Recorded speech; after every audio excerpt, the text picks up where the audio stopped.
என் நெஞ்சில் குடியிருக்கும்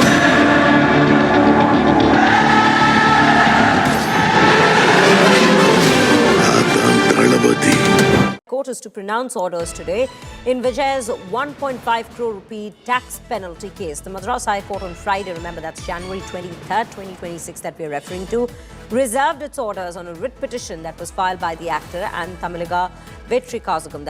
hello wears, நம்ம பேச எப்படி இருக்கிறீங்க? நேற்று இந்த தீர்ப்பு வந்ததுலேருந்து எல்லாருக்கும் ஒரே கேள்வி, விஜய் அவர்கள் அப்போ ஊழல் பண்ணிட்டாரா, விஜய் அவர்கள் வரி ஏய்ப்பு செஞ்சிட்டாரா அப்படின்ற கேள்வியை எல்லார் மனசுலையும் எழுப்புகிற அளவுக்கு இன்றைக்கி நம்ம ஆளக்கூடிய திராவிட கட்சிகளும் அவர்களுக்கு கைப்பாவையாக இருக்கக்கூடிய கொத்தடிமை மீடியாக்களும் எந்த அளவுக்கு இந்த நியூஸை ட்ரெண்ட் பண்ணியிருக்காங்க அப்படின்னா, தமிழ்நாட்டில் தமிழக வெற்றி கழகம் செஞ்ச மிகப்பெரிய 2 சாதனையை மறைச்சு முறியடித்து அது மக்கள்கிட்ட போய் சேராமல் இது மட்டும்தான் நியூஸ் அப்படின்ற மாதிரி ஒட்டுமொத்த தமிழ்நாடும் ஏன் இந்தியாவே பேசக்கூடிய அளவுக்கு இந்த மீடியா சேனல்ஸ் ட்ரெண்ட் பண்ணியிருக்கு அப்படின்னா, நாம் எந்த அளவுக்கு முட்டாளாக இருக்கும் அப்படின்றத நாம் தான் புரிஞ்சுக்கணும். ஸோ அதை தான் இந்த வீடியோவில் நான் உங்களுக்கு கிளியராக எக்ஸ்பிளைன் பண்ண போகிறேன்.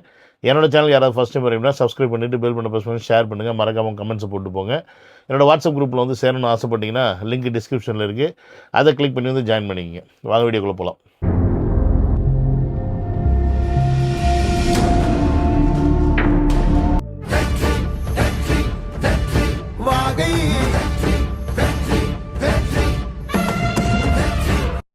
Welcome to Vijay stock and welcome to another video.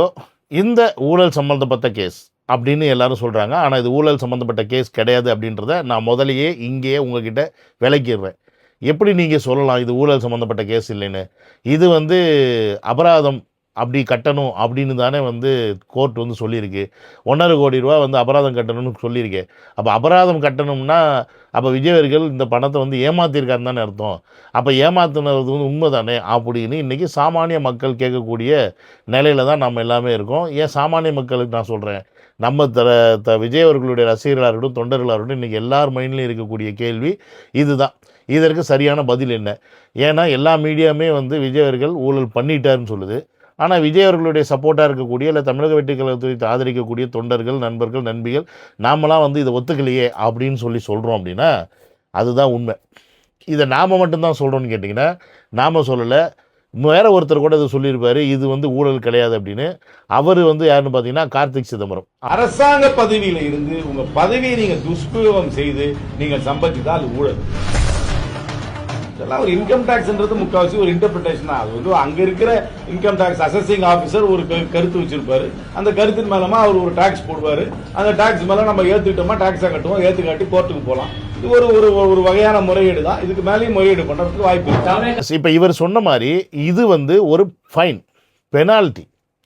அதாவது கவர்மெண்டோடைய, அதாவது இன்கம் டாக்ஸ் உடைய கணக்கு வழக்கு பார்க்கும்போது அவங்களுடைய கணக்கு வழக்கில் இந்த பணம் வரவில்லை, இந்த பணம் நீங்கள் சேர்க்கலை, இதை நீங்கள் எங்ககிட்ட சேர்க்காமல் நீங்கள் மறைச்சிட்டிங்க, இது நீங்கள் எங்ககிட்ட காட்டலை அப்படின்னு சொல்லி அதற்கான ஒரு ஃபைனாக தான் இந்த 1.5 கோடியை இன்கம் டேக்ஸ் டிபார்ட்மெண்ட் போட்டிருக்கு. இதை நம்ம உங்களுக்கு புரிகிற மாதிரி சொல்லணும்னா, உதாரணத்துக்கு நீங்கள் வண்டியில் போகிறீங்க, ஹெல்மெட்டை கையில் வச்சுருப்பீங்க, தலையில் ஆனால் ஹெல்மெட் போடாமல் போயிருப்பீங்க. இப்போ போலீஸ்காரன் உங்களை பிடிச்சிட்டான், என்ன பண்ணுவான்? ஃபைன் போடுவானா மாட்டானா? அப்போ நீங்கள் என்ன பண்ணுவீங்க? அண்ணா சார் ஹெல்மெட் தான் கையில் இருக்கே சார், ஃபைன் போடாதீங்க சார்னா, ஹெல்மெட் கையில் இருக்குப்பா, ஆனால் நீ தலையில் போட்டியா? போடல, இல்லை, அதுக்கு தான் இந்த ஃபைன். இதுதான் இங்கே இப்போ நடந்துக்கிட்டு இருக்கு இந்த இன்கம் டேக்ஸ் கேஸில். எஸ், இதுக்கான ஒரு வீடியோவை நான் கிட்டத்தட்ட ஒரு 4 மாதத்துக்கு 3 மாதத்துக்கு முன்னாடியே போட்டேன்னு நினைக்கிறேன். ஏன்னா அப்பயே இந்த இஷ்யூ கோர்ட்டில் வந்துச்சு. பட் இந்த விஷயம் இவ்வளோ பெரிய இஷ்யூ ஆனதுக்கு யார் காரணம் அப்படின்னு பார்த்தீங்கன்னா, திமுகவோ இல்லை அதிமுகவோலாம் கிடையாது. ஏன்னு கேட்டிங்கன்னா, தளபதி அவர்கள் தான் இந்த கேஸையே போட்டார். தளபதி அவர்கள் தான் இந்த ரெட் பெட்டிஷனே போட்டார் இன்கம் டேக்ஸை எதிர்த்து. இது இப்போ நடந்த சம்பவம் கிடையாது, இது புலி படத்துக்கான நடந்த சம்பவம். நீங்கள் நிறையா பேர் இதில் கன்ஃபியூஸ் பண்ணிக்கிறாங்க. என்ன கன்ஃபியூஸ் பண்ணிக்கிறாங்கன்னா, மாஸ்டர் படத்தில் தளபதி அரெஸ்ட் பண்ணி கொண்டு போனாங்களே, தளபதி மீன்ஸ் கூட்டிகிட்டு போனாங்களே இன்கம் டேக்ஸ்காரங்க, அப்போ அந்த டயத்தில் நடந்த விஷயமா அப்படின்னு கேட்டிங்கன்னா, இது அந்த டயத்தில் நடந்தது கிடையாது. ஏன்னா அந்த டயத்தில் யார் கூட இருந்தான்னா, இன்றைக்கி இருக்கார் பார்த்தீங்களா ஐஆர்எஸ் அருண்ராஜர் அவர்கள் தமிழக வெற்றி கழகத்தில். அவர் தான் அன்றைக்கி தளபதியை மாஸ்டர் படத்தில் ஷூட்டிங் நடக்கும்போது கூட்டிகிட்டு போன அந்த இன்கம் டேக்ஸ் ஆஃபீஸர். ஸோ அந்த டயத்தில் அவங்க போனப்போ ஒரு ஆவணமும் சிக்கலை ஒன்றுமே கிடையாது, தளபதி இஸ் க்ளீன் அப்படின்றது அந்த டயத்தில் டிக்ளேர் பண்ணிட்டாங்க. பட் இது எப்படி அப்படின்றத இங்கே கொஸ்டின். இது வந்து புலி படத்துக்காக அந்த டயத்தில் ரத்னகுமாரா செல்வகுமாரா கூட ஒருத்தர் தான் பாருங்கள், அந்த ஆள் வந்து ப்ரொடியூஸ் பண்ணி எடுத்த படம். தளபதி அவனுடைய வாழ்வு நல்லா இருக்கட்டுமேனு ஒரு படம் நடிக்க போய் கடைசியில் அந்த நாதாரினால தான் இன்றைக்கி இவ்வளோ மாட்டிட்டு முழிச்சிக்கிட்டு இருக்காப்புல தளபதி அவர்கள். அவங்க படம் எடுத்துட்டு அந்த டயத்தில் இவங்க வந்து பார்த்திங்கன்னா பணம் வந்து ஒரு நடிகருக்கு கொடுக்கக்கூடிய பணம் பார்த்திங்கன்னா ஒட்டுமொத்தமாக அப்படியே கொண்டாந்து கேஷாக கொடுக்க மாட்டாங்க. உதாரணத்துக்கு ஒரு 40 கோடி 50 கோடி சம்பளம் வாங்குறாருன்னு வச்சுக்கோங்களேன், அவ்வளோத்தையும் வந்து கேஷாக கொடுக்க மாட்டாங்க. பாதி அமௌண்ட்டு செக்கில் போகும், பாதி அமௌண்ட்டு கேஷில் போகும், பாதி அமௌண்ட்டு டிடியில் போகும், இப்படி கொஞ்சம் கொஞ்சமாக தான் வந்து கொடுப்பாங்க. பட் இதில் எங்கே சிக்கல் வந்துருச்சு அப்படின்னு பார்த்தீங்கன்னா 2015-16 வருஷத்துக்கான இன்கம் டேக்ஸ் ஃபைல் பண்ணணும். அப்போ 2015-16க்கான ஃபைல் வந்து எப்போ பண்ணுவாங்கன்னா 2016 தான் ஃபைல் பண்ணுவாங்க. இப்போ இந்த வருஷம் ஸ்டார்ட் ஆகுதுன்னா, இப்போ உதாரணத்துக்கு பிப்ரவரி மாதம், மே மாதம், இல்லை மார்ச் மாதத்துக்கு அப்புறமா தான் டேக்ஸ் வந்து ஸ்டார்ட் ஆகும். இல்லை ஏப்ரலில் வச்சுக்கோங்களேன், ஏன்னா வருஷம் மார்ச்சில் தான் கிளியர் பண்ணுவாங்க. ஏப்ரல்லேருந்து அடுத்த வருஷம் ஏப்ரல் மார்ச் வரைக்கும் என்னெல்லாம் நம்ம வருமானம் பண்ணுறோமோ அது எல்லாத்தையும் கொண்டு போயிட்டு ஃபைல் பண்ணுவாங்க. ஸோ இதுதான் ஒரு வருஷத்துக்கான ஒரு ஃபைல். அப்போ இந்த புலி படம் அப்படின்றது வந்து பார்த்திங்கன்னா 2014 காலகட்டத்தில் இந்த படங்கள் வந்து ரிலீஸ் ஆகிறதுக்கான, இல்லை இந்த படம் நடிக்கிறதுக்கான அக்ரிமெண்ட் எல்லாம் வந்து போட்டாச்சு. இப்போ இந்த அக்ரிமெண்ட் போட்டுட்டாங்க, ஆனால் முழு சம்பளம் தளபதி அவர்கள் கைக்கு வரல. அப்போ இந்த முழு சம்பளம் வராத காரணத்தினால இந்த படத்துடைய வருமானம் இன்னும் தளபதிக்கு வரல அப்படின்னும் போது அதை வந்து தளபதியோட ஆடிட்டர்ஸ் என்ன பண்ணுவாங்க அப்படின்னா அவருடைய சேலரி கணக்கில் காட்ட மாட்டாங்க. அப்போ இந்த நேரத்தில் இன்கம் டேக்ஸ் ரைடு வருது. ரைடு வரும்போது இந்த படத்தோடைய அக்ரிமெண்ட் டாக்குமெண்ட்ஸ் எல்லாத்தையும் பார்க்குறாங்க. இந்த படத்துக்கான வருமானம் இவ்வளோ அப்படின்றது அந்த அக்ரிமெண்ட்டில் இருக்குது. ஆனால் அந்த அக்ரிமெண்ட்டை பேஸ் பண்ணி இன்கம் டேக்ஸ் கேட்குது, இவ்வளோ பெரிய அமௌண்ட்டு வந்து மிஸ்ஸிங்காக இருக்கே, இதை நீங்கள் எப்படி வந்து இல்லைன்னு சொல்கிறீங்க அப்படின்னு கேட்கும்போது எங்கள் தரப்பில் இருந்து இன்னும் பணம் வந்து கைக்கு வரலை, மீன்ஸ் வாங்கலை, நாங்கள் சம்பளம் இன்னும் முழுசாக வரல, பாதி தான் வந்திருக்கு, அதை கணக்கு காமிச்சிருக்கோம். அதெல்லாம் கிடையாது. ஐடி டிபார்ட்மெண்ட் என்ன சொன்னதுன்னா அது கிடையாது. இது வந்து நீங்கள் அக்ரிமெண்ட் போட்டுட்டிங்கனாவே இந்த படத்துக்கான சம்பாத்தியம் வந்து உங்களுக்கு வந்துருச்சுன்னு அர்த்தம். அப்போ அதை நீங்கள் எங்களுக்கு கணக்கில் காட்டணும்ல, நீங்கள் ஏன் காட்டலை? அப்போ நீங்கள் வந்து இதை மறைச்சிட்டிங்க. இப்போ நாங்கள் இதை கண்டுபிடிக்கிறனால தான் இதற்கான விளக்கத்தை நீங்கள் கொடுக்குறீங்களே வெளியே, நீங்களாக வாலண்டியராக வந்து நாங்கள் இந்த படத்துக்கு இவ்வளோ தான் சம்பளம் வாங்கியிருக்கோம், இன்னும் இவ்வளோ சம்பளம் வரல, அதனால் இவ்வளோ தான் கணக்கு நீங்கள் கொடுக்கல அப்படின்னு சொல்லி இந்த மாதிரி ஒரு கிடிக்கி பிடி போட்டு இன்கம் டேக்ஸ் டிபார்ட்மெண்ட் என்ன பண்ணுறாங்க அப்படின்னா அந்த 5 கோடியோ சம்திங், அந்த 5 கோடி கணக்கில் காட்டலை, இந்த அமௌண்ட்டுக்கு இவ்வளோ பெனால்ட்டி போடுறோம் அப்படின்னு சொல்லிட்டு 1.5 கோடி ரூபா வந்து பெனால்ட்டி போடுது இன்கம் டேக்ஸ். ஸோ இதுதான் இந்த இன்கம் டேக்ஸ் பிரச்சனையோட கதை. ஸோ இது எப்போ போடணும், எவ்வளோ நாளைக்குள்ளே போடணும் அப்படின்ற ஒரு கணக்கு வழக்கு எல்லாமே இருக்குது இன்கம் டேக்ஸ் டிபார்ட்மெண்ட்டுக்கு. அதாவது நீங்கள் வந்துட்டு இந்த மாதிரி ஒரு ரைடெலாம் பண்ணிட்டு போகிறீங்க வைக்கிறீங்க அப்படின்னா ஒரு குறிப்பிட்ட வருடங்கள், 2 வருடங்களோ 3 வருடங்களோ அதற்கு உள்ளே நீங்கள் வந்து என்ன பண்ணணும்னா யார் இன்கம் டேக்ஸ் டிபார்ட்மெண்ட் வந்து ஃபைன் போடணும். ஆனால் இவங்க என்ன பண்ணிட்டாங்க, இன்கம் டேக்ஸ் டிபார்ட்மெண்ட்டு காலதாமதம் கடந்து இந்த ஃபைனை வந்து இம்ப்ளிமெண்ட் பண்ணுறாங்க. அது கூட எப்போன்னு பார்த்தீங்கன்னா விஜயவர்கள் தரப்பில் இருந்து இன்னும் இது வந்து கிளியரன்ஸ் ஆகாமல் இருக்குது, இதற்கான வந்து டாக்குமெண்ட் தரணும். ஏன்னா இன்கம் டேக்ஸ் ஃபைல் பண்ணிட்டாங்க அப்படின்னா அதற்கான கிளியரன்ஸ் வந்து இன்கம் டேக்ஸ் டிபார்ட்மெண்ட்லும் தரணும்.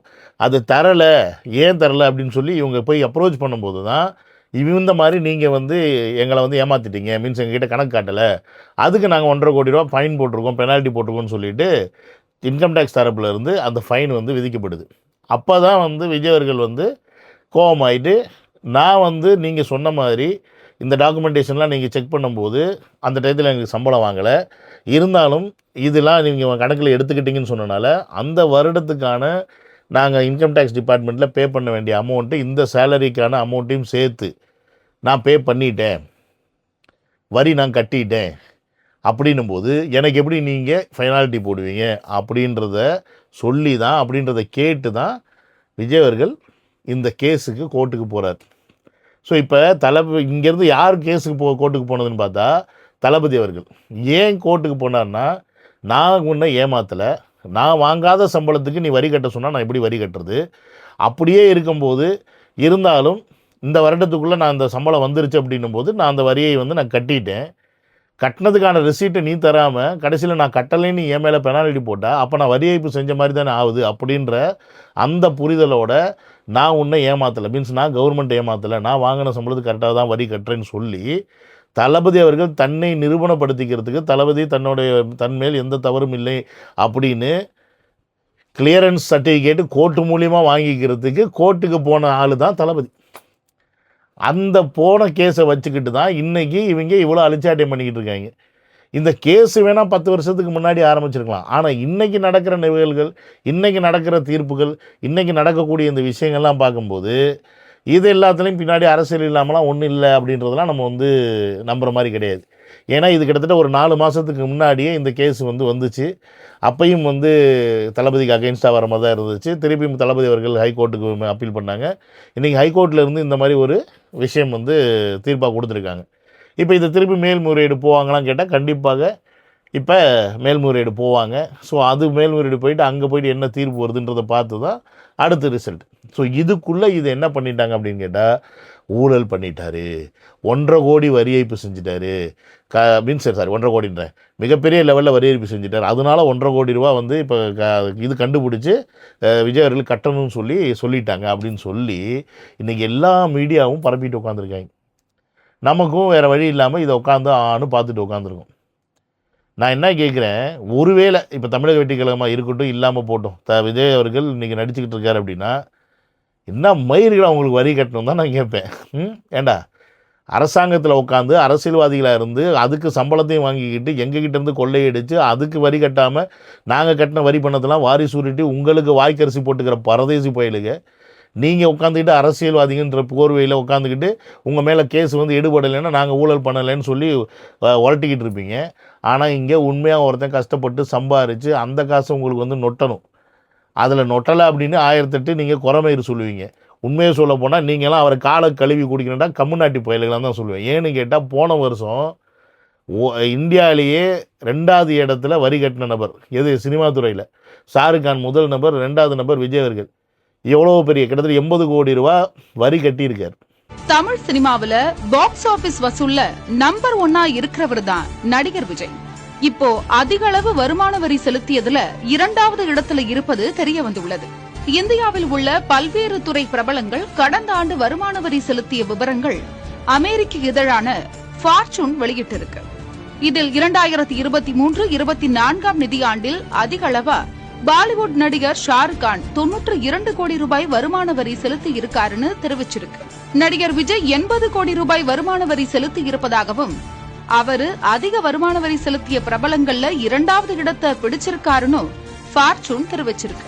இப்படி இன்கம் டேக்ஸ் கட்டின ஒருத்தருடைய காலை கழுவி குடிக்கணும் இந்த கவர்மெண்ட் எல்லாம். ஆனால் நீங்கள் என்ன பண்ணுறீங்கன்னா 10 வருஷத்துக்கு முன்னாடி நடந்த கேஸை எடுத்து வச்சுக்கிட்டு இன்றைக்கி அவரை போட்டு பார்க்குறீங்க இந்த அரசியலுக்குள்ளே அவர் இருக்கிறனால. இப்போ இதுக்கும் சென்சார் இப்போ ஜனநாயக படத்துக்கு சென்சாருக்கும் பெரிய வித்தியாசம்லாம் ஒன்றும் கிடையாது. நினச்சா பண்ணலாம், ஆனால் இது செய்ய மாட்டாங்க. ஏன்னா இதுதான் அரசியல். இதை அவங்க எப்படிலாம் கொண்டுட்டு போகணும், எந்த மாதிரியான விஷயங்கள்லாம் மக்கள்கிட்ட எப்படி கொண்டு போகணுன்னு இவங்களுக்கு தெரியும். இன்றைக்கி ஒரே ஒரு பாயிண்ட், விஜய் அவர்கள் ஊழல் செஞ்சுட்டார், 1.5 கோடி செஞ்சுட்டார், 1.5 கோடி செஞ்சுட்டார், 1.5 கோடி செஞ்சுட்டார். இதை பற்றி தான் இன்றைக்கி ஒட்டுமொத்த மீடியாவும் பேசிக்கிட்டு இருக்கு. ஒட்டுமொத்த மீடியாலையும் இதை பற்றி தான் டிபேட்டு. ஆனால் வேறு எதை பற்றியும் டிபேட் கிடையாது. அங்கே விருதுநகரில் டிஎம்கேவுடைய இளைஞரணி மாநாடு நடக்குது. அதுக்கு பார்த்திங்கன்னா ஏதோ கரண்ட் கம்பு வைக்கும்போது அதில் சாக்கடிச்சு 2 பேர் செத்து போயிட்டாங்க. அதை ஒன்றும் பேசுகிறது கிடையாது. தமிழ்நாட்டில் ஜெகத் ரஜனுக்கு 908 கோடி, என்னது 908 கோடி இப்போ இன்கம் டேக்ஸ் பெனால்ட்டி போட்டுச்சு. இது வெறும் 1.5 கோடி. 1.5 கோடி எங்கே இருக்குது, 908 கோடி எங்கே இருக்குது? 908 crores ஜெகத் ரஜனுக்கு, டிஎம்கேவோட ஜெகத் ரஜனுக்கு பெனால்ட்டி போட்டாங்க. அதை எந்த மீடியாவில் டிபோட்டே பேசலை. கேஎன் நேருக்கு ரைடு விட்டு ஏகப்பட்ட அமௌண்ட்டை பிடிச்சாங்க. அதை எந்த மீடியாவும் பேசலை. ஆனால் இன்றைக்கி பேசுகிற ஒட்டுமொத்த விஷயமும் இதுதான். ஏன்னா இவர் தமிழ்நாட்டு மக்கள் முன்னாடி கெட்ட பேர் வாங்கணும். யார்? தளபதி அவர்கள். அந்த கெட்ட பேர் எப்படி வாங்கி கொடுக்குறது? இந்த மாதிரி ஒரு சில விஷயங்களை வச்சு தான் ஏதாவது பண்ணணும்னு பார்த்துட்டு இருக்காங்க. ஆனால் அதற்கு வாய்ப்பு இல்லை அப்படின்றது இவங்களுக்கு புரிய மாட்டேங்குது. இந்த கேஸ் நடக்கும்போது, இதோட தீர்ப்பு இந்த சைடு வரும்போது, ஆல்டர்னேட்டிவ் அப்படியே தமிழக வெற்றிகளும் ஒரு மிகப்பெரிய ஒரு சாதனை பண்ணுது. அந்த சாதனை என்ன அப்படின்றத நாளைக்கு நான் உங்களுக்கு வீடியோவில் சொல்கிறேன். ஸோ தமிழக வெற்றி கழகம் தூய சக்தி அப்படின்றது மக்கள் எல்லாருக்கும் தெரியும். இந்த 2026 இந்த மாதிரி அழிச்சாட்டியம் பண்ணுற இந்த தீய சக்தி திமுகவை நம்ம தூக்கி போட்டு தளபதியை அந்த சிஎம் சீட்டில் உட்கார வச்சோம்னா தான் உண்மையான ஊழல் என்ன, இது வரைக்கும் ஊழல்லாம் எவ்வளோ அடிச்சிருக்காங்க, எவ்வளோ பணம் நம்மக்கிட்டேருந்து கொள்ளை அடிச்சிருக்காங்க அப்படின்றது எல்லாருக்கும் வெளியில் வரணும். அப்படின்னா அதுக்கு தளபதி அந்த இடத்துல போய் உட்காரணும் அப்படின்றத மறந்துடாதீங்க. நல்லவர்கள் நாடாகும்போது நாட்டில் உள்ள தீயவர்கள் நாட்டை விட்டு ஓடி போவார்கள் அப்படின்றது தான் நிதர்சனமான உண்மை. இவங்க நல்லா நோட் பண்ணிக்கோங்க, 2026 சிஎம் ஆயிட்டாருன்னு வச்சுக்கோங்க தளபதி, திமுகவில் இருக்க பாதி பேர் தமிழ்நாட்டை விட்டு ஓடிடுவாங்க. அதுதான் உண்மை. அதற்கான வேலைகள் நடந்துக்கிட்டு இருக்கு ஆல்ரெடி. எல்லா வெளிநாடுகள்லேயும் பல லட்சம் கோடிகள் அளவுக்கு இன்வெஸ்ட்மெண்ட் நடந்துக்கிட்டு இருக்குது. அங்கே இருக்க சின்ன சின்ன ஆட்கள் எல்லாம் பெரிய பெரிய ஆளாக மாறிக்கிட்டு இருக்காங்க. ஏன்னு கேட்டால் பணம் எல்லாம் பதுங்குது அப்படின்றத நீங்கள் புரிஞ்சுக்கணும். ஸோ மக்கள் நீங்கள் தெளிவாக இருந்தீங்க அப்படின்னா மாற்றம் வரும். அப்படி தெளிவாக இல்லை அப்படின்னா நமக்கு எல்லாருக்கும் மயானம் வரும் அப்படின்றது சொல்லி இந்த வீடியோ முடிச்சுக்கிறேன். நடந்த வீடியோவில் டேக் கேர், பை.